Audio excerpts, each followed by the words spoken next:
Είμαι η Έφη και είμαι φωτογράφος.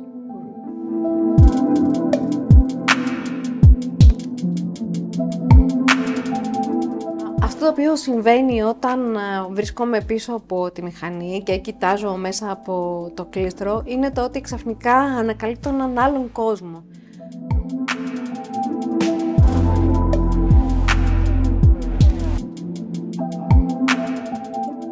Ο λόγος για τον οποίο φωτογραφίζω πορτρέτα είναι κυρίως επειδή πιστεύω ότι κάθε άνθρωπος μπορεί να έχει μία ιστορία.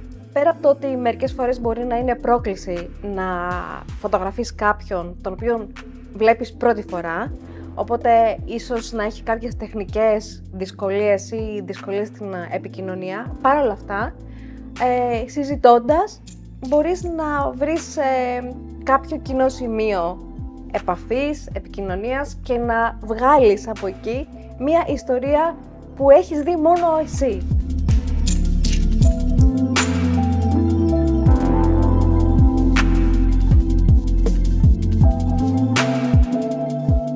Τελευταία φωτογράφησα ένα editorial για το botemagazine.gr, κάτι το οποίο μου έδωσε τη δυνατότητα να εκφραστώ δημιουργικά σε κάτι που αγαπώ πάρα πολύ, τη μόδα και την πόλη. Μεγάλωσα με τη γιαγιά μου, η οποία ήταν μοδίστρα, και ήμουνα σε επαφή γενικότερα με τα περιοδικά μόδας, με τα ρούχα.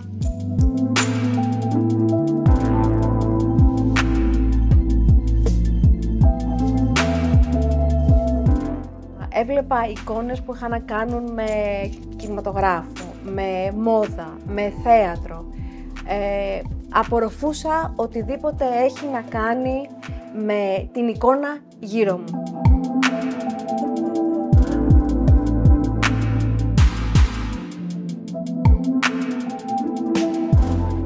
Αγαπάω πάρα πολύ τον κινηματογράφο. Παρακολουθώ πάρα πολλές ταινίες και είχα την τύχη να βρίσκομαι ως βοηθός σκηνοθέτη σε ένα σετ μιας ταινίας μικρού μήκους και επίσης να βρίσκομαι και στην παραγωγή διαφόρων βίντεο. Τα σχέδιά μου είναι αρχικά να συνεχίζω να δουλεύω σε αυτό το οποίο αγαπάω πολύ.